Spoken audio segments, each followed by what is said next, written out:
광주시의 내년도 예산이 당초 정부안보다 2천억 원 가까이 증액돼 현안 사업 추진에 청신호가 켜졌습니다. 광주시 예산 확보를 위해 큰 역할을 하신 민주평화당 최경환 국회의원을 모시고 말씀 나눠보겠습니다. 의원님 안녕하십니까? 예, 안녕하세요. 최경환 의원입니다. 네, 요즘 어떻게 지내십니까? 예, 이제 정기국회 끝나서 여러 가지 지역에 내려와서 또 주민들도 만나고 있고 내년 의정활동 계획도 좀 세우고 있습니다. 네, 참 올해 다사다난했던 한 해가 아닌가 그런 생각이 드는데요. 네. 올해 의원님께서 의정활동에 대한 어떤 소회는 어떠신지요?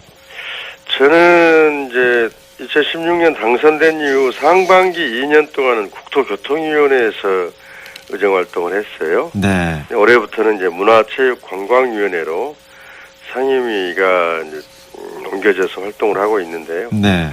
저는 두 가지 목표. 첫째는 이제 2019년 내년 광주에 세계 수영대회가 있지 않습니까? 그렇죠. 그걸 지원하는 문제, 또 국책 사업으로 진행되는 아시아문화 전당을 정상화하고 활성화하는 이 두 가지 목표에 집중해서 의정 활동을 했습니다. 특히 올 2월 달에 제가 대표 발의한 이제 5.18 진상규명 특별법이 국회에 통과돼서 이제 그 진상조사에 출범을 앞두고 있는데 아직 연내 출범이 아직 못 돼서 좀 아쉬운 점이 있지만 그런 활동을 올해 좀 쉬지 않고 했다고 생각하고 있습니다. 네. 이제 지난 정기국회에서 이제 예산안이 통과가 됐습니다.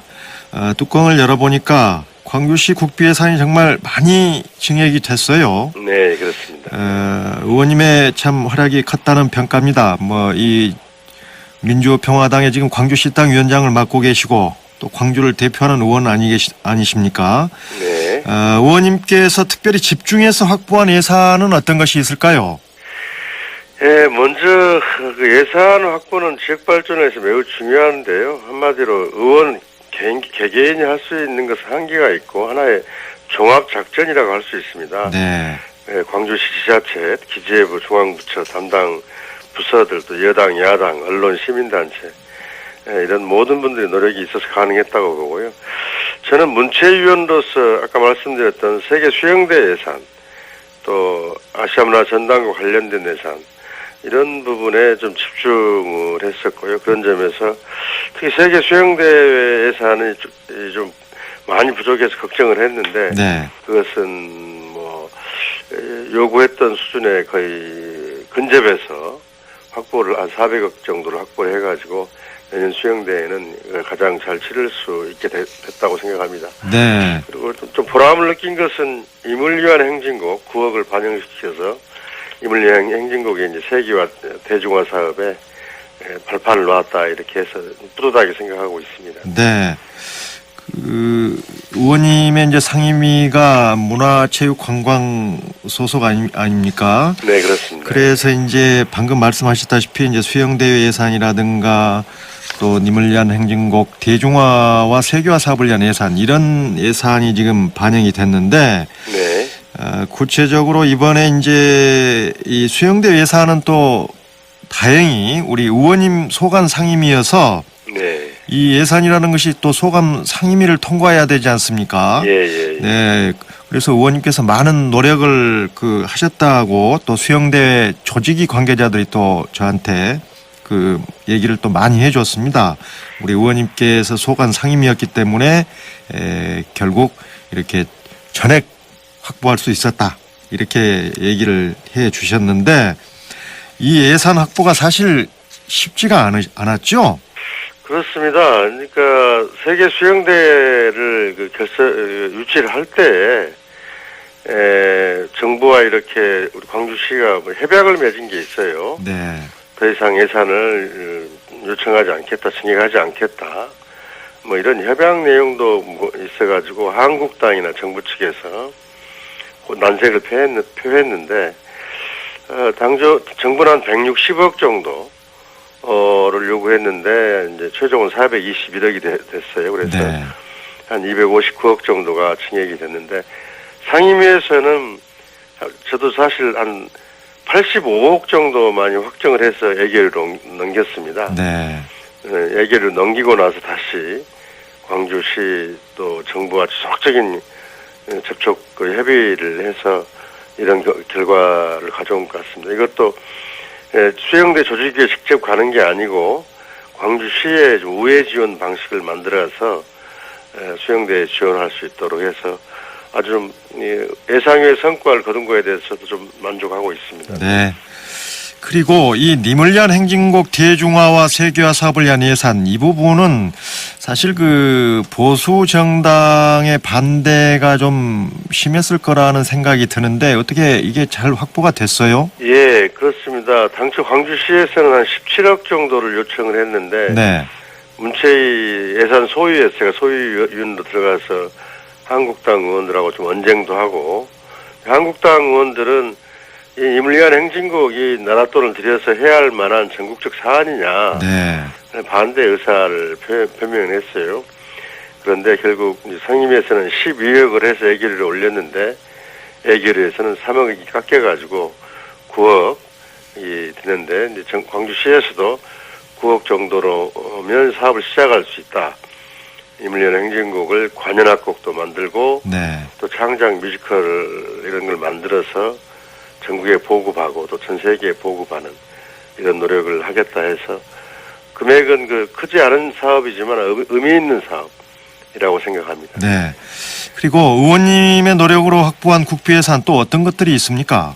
저는 이제 아시아문화전당이 문체부 산하 기관이지 않습니까? 그렇죠. 그게 수영대와 관련한 이제 콘텐츠를 운영하는 데 한 30억 정도 또 추가로 됐고요. 지금 아시아문화전당에서 전남대 병원으로 가는 인쇄골목 확장 문제가 있는데요. 네. 그 주변도로 개설 사업비를 시작하는 사업이 이제 확정이 됐고, 또 이제 컨텐츠 제작하는 클러스터 조성 사업이랄지, 광주 국악원을 건립하는 타당성 조사를 하는 사업이랄지, 이런 체육 분야에 있어서의 국비 예산 확보를 좀 신경을 많이 썼습니다. 네. 의원님 지역구 예산도 많이 확보를 하셨죠? 제 지역구는 계속되는 지역 사업이고요. 아무래도 네. 제 지역에 신경을 쓸 수밖에 없었고 용봉동이나 매곡동, 오치동 이쪽 부분은 호남고속도로 확장 문제 거기에서 이제 용봉 IC로 진출하는 진입로가 없는데 네. 이게 이제 4,031억의 사업이 확정이 됐습니다. 거기에서 내년부터 실시 설계가 들어가는데 그 실시 설계비 25억 확보됐고 또 용두동에서 담양 가는 도로 확장 사업 이게 아주 혼잡도로인데요. 그거나 양산동에 북한 문화 커뮤니티 센터 건립하는 이런 사업들이 이제 국비 전액이 확보돼서 사업을 진행할 좀 탄력을 얻었다고 보고 특히 첨단 일지구 첨단지구 산업 분야 여기에 한 400억 정도가 들어갔는데요. 광기술원 전력산업 광융복합 인증기반 구축 사업이랄지 이런 또 테크노파크 헬스케어 로봇 실증단지 구축 사업이랄지 이런 것들이 예산이 확보돼서 산업단지도 좀 활력을 찾는데 좀 기여를 할 수 있을까로 기대하고 있습니다. 네. 이제 올해도 보름도 채 남지 않았고요. 또 의원님께서 앞서 말씀하셨습니다만은 의정활동 내년도 의정활동 계획을 지금 구상 중에 있다 그렇게 말씀을 하셨는데 지금 생각하고 계시는 내년도 의정활동 계획이 있다면은 좀 말씀해 주실 수 있을까요? 예, 저는 이제 문화체육위원으로서 오래 해왔던 노력들을 더 구체적화 시키려고 그렇습니다. 특히 내년 광주 세계 수영 선수권대회 예산은 확보됐지만 이제 그 사업이 대회가 성공적으로 치러져야 되는데 그 측면에서 북한 선수단과 응원단이 참가하는 문제. 네. 이제까지도 계속 제가 김대중 대통령 모시면서 해왔던 네트워크 활용해서 북측에 요청을 하고 있는데요. 네.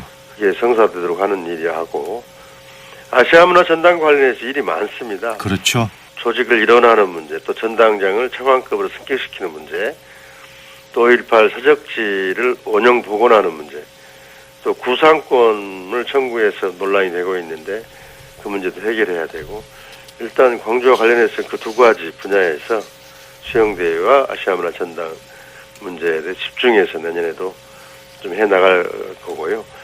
특히 이제 5.18 진상규명 조사위원회가 출범이 늦어지고 있는데 그렇죠. 그 출범과 활동을 독려하는 일도 내년에 좀 준비를 단단히 해야 되겠습니다. 네. 방금 의원님께서 말씀하셨습니다만은 이 5.18 진상규명 특별법이 이제 의원님께서 발의하셔서 지금 통과가 됐지 않습니까? 네네네. 그런데 아직까지 지금 진상위원회조차 출범을 못하고 있습니다. 네. 그 이유는 무엇이고 언제쯤 조사회가 출범할 수 있을까요? 그렇습니다. 5.18 진상규명 특별법에 따라서 9명의 위원을 추천하기로 되어 있는데요. 국회의장님 또 다른 여당 야당의 뭐 6명은 꾸려져 있습니다. 네. 유독 자유한국당이 그 3명을 추천하지 않아가지고 출범을 못하고 있는 상황인데요. 이번에 취임한 나경원 신임 원내대표한테도 좀 빨리 마무리해달라. 네. 일하시는 목록이 많겠지만 첫 번째로 해서 이렇게 마무리해달라고 이야기를 했고요. 나경원 대표도 보고를 받았는데 빨리 해보도록 하겠다 이렇게 하고 있어요. 특히 원내 수석 부대표를 맡은 정양석 의원이 사례조를 나오고 또 전남대 출신입니다. 그래서 정양석 대표도 어제 또 특별히 만나서 하루속히 좀 해서 연내 출범하도록 하자 이렇게 한국당을 설득을 하고 있습니다. 네. 네. 빛골 아침 초대석 오늘은 민주평화당 최경환 국회의원과 함께하고 있습니다.